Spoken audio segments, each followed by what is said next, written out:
नमस्कार प्रिय छात्रों, यह हमारा कक्षा 12वीं का भौतिक विज्ञान, भौतिक शास्त्र, फिजिक्स का अर्धवार्षिक परीक्षा पेपर है। इस पेपर का समय 3 घंटे होने वाला है। पूर्णांक 70 अंक और आपको इस पेपर का संपूर्ण उत्तर इसी वीडियो में मिलने वाला है। भाई साहब, हमने आप सभी के लिए सेट ए पेपर चैनल पर अपलोड कर दिया है, जिसकी डायरेक्ट लिंक आपको मिल जाएगी इस वीडियो के डिस्क्रिप्शन में। तो इस पेपर का हमारा पहला प्रश्न दिया, जिसमें सही विकल्प चुनकर लिखना होगा, जो आपकी परीक्षा में 6 नंबर के आने वाले हैं।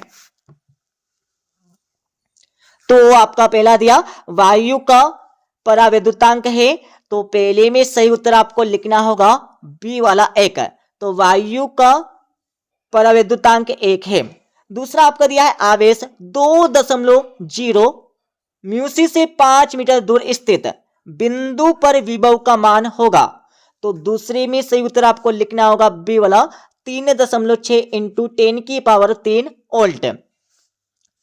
तीसरा आपको दिया है एक तार को खींचकर उसकी लंबाई 2 गुनी करने पर उसका प्रतिरोध हो जाएगा। तो तीसरे में सही उत्तर आपको लिखना होगा डी वाला 4 गुना हो जाएगा। ठीक है। और चौथा आपका दिया है धारावाही वृत्ति कुंडली के केंद्र पर उत्पन्न चुंबकीय क्षेत्र होता है। तो भाई साहब, चौथे में सही उत्तर आपको लिखना होगा बी वाला कुंडली के तल के लंबवत होता है। पांचवा आपका दिया है आग की विभेदन सीमा होती है। तो पांचवें में आप सभी को सही उत्तर लिखना होगा ए वाला। और इसके साथ ही आपका छठा दिया है 600 वोल्ट विभव अंतर से त्वरित इलेक्ट्रॉन से संबद्ध तरंग की तरंग दैर्ध्य होती है। तो छठे में सही उत्तर आपको लिखना होगा सी वाला 2.0 एंगस्ट्रॉम। ओके। और अब आप सभी को दूसरा प्रश्न यहां पर दिया गया, जिसमें रिक्त स्थानों की पूर्ति कर लिखना है, जो आपकी परीक्षा में 6 नंबर के आने वाले हैं। इनके उत्तर देखने से पहले आप सभी को इस वीडियो के डिस्क्रिप्शन में Telegram channel plus WhatsApp channel की लिंक मिल जाएगी। तो आप सभी Telegram channel plus WhatsApp channel को ज्वाइन कर लीजिएगा। सो आपका पहला दिया क्यू आवेश से आर दूरी पर स्थित किसी बिंदु पर विद्युत विभव का व्यंजक आप सभी को लिखना है। तो पहले में सही उत्तर आपको लिखना होगा 1/4πε0 n2 Q/R। ठीक है, ये आपको पहले का सही उत्तर लिखना है। एंड आपका दूसरा दिया है चुंबकीय फ्लक्स में परिवर्तन की दर किसके अनुक्रमानुपाती होती है। तो दूसरे में आप सभी को सही उत्तर लिखना होगा प्रेरित विद्युत वाहक बल। यह आपको लिखना होगा दूसरे का सही उत्तर। तीसरा आपका दिया है उचाचई ट्रांसफार्मर की प्राथमिक कुंडली में फेरों की संख्या द्वितीयक की तुलना में होती है। तो फेरों की संख्या द्वितीयक की तुलना में कितनी होती है आपको बताकर लिखना होगा। तो तीसरे में सही उत्तर आपको लिखना होगा कम। कम आपको तीसरे का सही उत्तर लिखना है। और चौथा आपका दिया है दूरसंचार के लिए किन तरंगों का उपयोग किया जाता है। तो चौथे में आप सभी को लिखना होगा सूक्ष्म या फिर कोष्टक में आपको लिखना होगा माइक्रोवेव। लिख लीजिएगा माइक्रोवेव। ओके। और पांचवा आपका दिया है व्यतिकरण के लिए दोनों तरंगों की आवृत्तियां होनी चाहिए। तो कैसे होनी चाहिए। तो पांचवें में आपको लिखना होगा समान आपको लिखना है। ठीक है। और छठा आपका दिया है धातु के तल से इलेक्ट्रॉन उत्सर्जन के लिए आवश्यक ऊर्जा को कहते हैं। तो छठे में सही उत्तर आपको लिखना होगा कार्यफलन, और जिसका संकेत होता है इस प्रकार से फाई, है ना। और अब आप सभी देख लीजिएगा तीसरा प्रश्न, जिसमें सही जोड़ी बनाकर लिखना होगा, जो आपकी परीक्षा में 6 नंबर के आने वाले हैं। तो सही जोड़ी का मिलान आप सभी कर लीजिएगा चुंबकीय प्रेरण। तो पहले का मिलान आपको करना होगा जी से वेबर प्रति मीटर स्क्वायर। दूसरा आपका दिया है चुंबकीय आघूर्ण। तो दूसरे का मिलान आपको करना होगा एफ से। और तीसरा आपका दिया है चुंबकनशीलता। तो तीसरे का मिलान आपको करना होगा ई से हेनरी प्रति मीटर। और चौथा आपका दिया है चुंबकीय प्रवृत्ति, तो चौथे का मिलान आपको करना होगा डी से विमाहीन। और पांचवा आपका दिया है 1 वेबर बराबर है, तो चौथे का मिलान आपको करना होगा सी से 10⁸ मैक्सवेल। और छठा आपका दिया है लेंज का नियम, तो इसमें आपको लिखना होगा बी वाला ऊर्जा संरक्षण। अब आप सभी देख लीजिएगा चौथा प्रश्न, जिसमें एक वाक्य या एक शब्द में इन प्रश्नों के उत्तर आपको देने होंगे जो आपकी परीक्षा में 5 नंबर के आने वाले हैं। तो आपका पहला दिया अनुगमन वेग का मान लगभग होता है, तो पहले में आपको सही उत्तर लिखना होगा 10⁻⁴ मीटर प्रति सेकंड।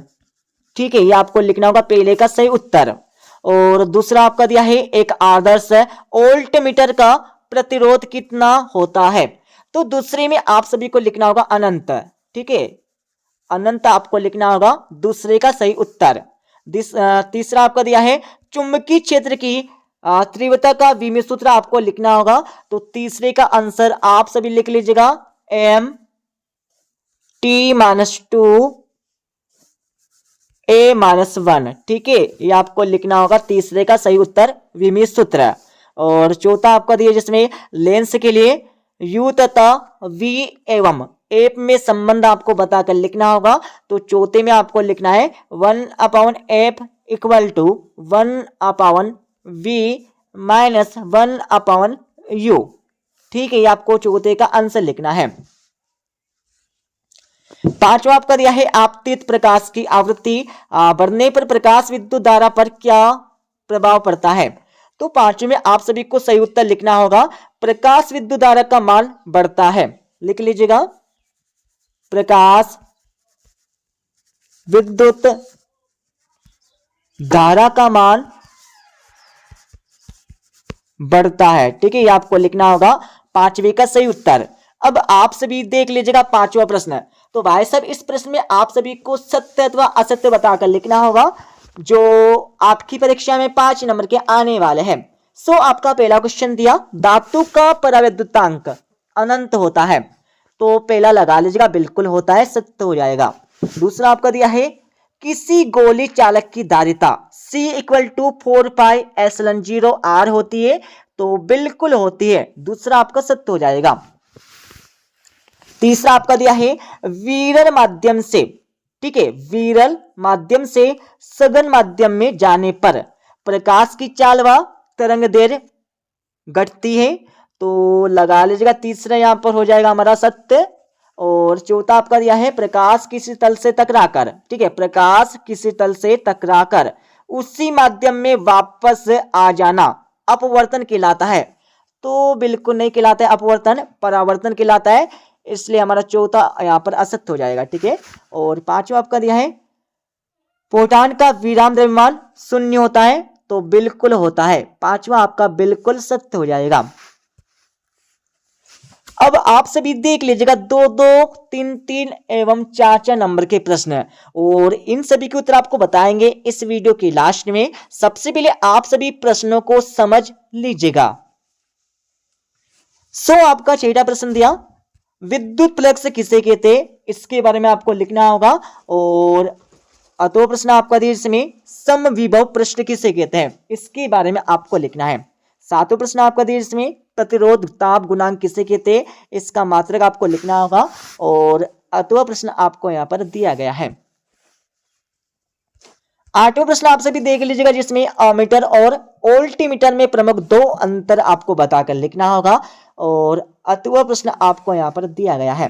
9वां प्रश्न आपको दिया, ठीक है, पढ़ लीजिएगा। 9वें के बाद आपको 10वां प्रश्न यहां पर दिया है। 10वीं के बाद थोड़ा आगे चलेंगे तो आप सभी को 11वां प्रश्न यहां पर मिल जाएगा। ठीक है, 11वीं के बाद आप सभी को यहां पर 12वां प्रश्न दिया गया है, जिसमें कार्यफलन तथा दहली आवृत्ति को स्पष्ट करके आपको लिखना होगा। और 8वीं वाले प्रश्न में आप सभी को प्रकाश विद्युत प्रभाव की वाक्य करके आपको लिखना होगा। 13वां प्रश्न आपका दिया, ठीक है। 13वीं के बाद अब आप सभी देख लीजिएगा 14वां प्रश्न, ठीक है। 14वें के बाद आपको 15वां प्रश्न यहाँ पर दिया, 15वें के बाद 16वां, 16वें के बाद अब आप सभी देख लीजिएगा यहाँ पर 17वां प्रश्न है। ठीक है, 17वें के बाद आपको यहाँ पर 18वां प्रश्न दिया जिसमें बायो सेवर्ट का नियम आपको लिखना होगा। इसके माध्यम से एकांक विद्युत धारा को परिभाषित भी करके लिखना है। और इसके अतिवी वाले प्रश्न में आप सभी को विद्युत फ्लक्स संबंधी ग्राउस का नियम आपको लिखना होगा एंड इसको सिद्ध करना है। 19वां प्रश्न आप सभी यहां पर पढ़ लीजिएगा। 19वें के बाद आपको यहां पर 20वां प्रश्न दिया गया है। अब मैं इस पेपर का आप सभी को फुल सॉल्यूशन बता देता हूं। अब आप सभी इस पेपर का फुल सॉल्यूशन देख लीजिएगा। तो ये आपका 6ठे प्रश्न का आंसर यहां पर दिया है। ठीक है, 6ठे के बाद आपको 7वें प्रश्न का आंसर यहां से मिल जाएगा। 7वें के बाद थोड़ा आगे चलेंगे तो आप सभी को 7वें का 8वें का आंसर यहां से मिल जाएगा। 8वें प्रश्न का आंसर आपको यहां पर दिया गया है। ठीक है, पढ़ लीजिएगा। 8वें के बाद आप सभी को 8वें का 8वें का आंसर यहां से मिल जाएगा। ओके, और आप सभी को 9वें प्रश्न का आंसर यहां पर दिया है। 10वें का आंसर आपको यहां से मिल जाएगा, पढ़ लीजिएगा। 10वें के बाद आप सभी को 11वें प्रश्न का आंसर यहां से दिया गया है और 12वें प्रश्न का आंसर आपको यहां से मिल जाएगा। ठीक है, और थोड़ा आगे चलेंगे तो आप सभी को 13वें प्रश्न का पहले का आंसर आपको यहां से मिल जाएगा और 13वें का आपको 8वें का आंसर यहां से मिल जाएगा। ओके, और आप सभी को यहां पर 14वें प्रश्न का आंसर यहां से दिया है। 14वें के बाद आप सभी देख लीजिएगा 14वें प्रश्न का 8वें का आंसर और 15वें प्रश्न का आपको पहले का आंसर दिया एंड इसके 8वें का आंसर आपको यहां पर दिया गया पूरा ऊपर से लेकर नीचे तक।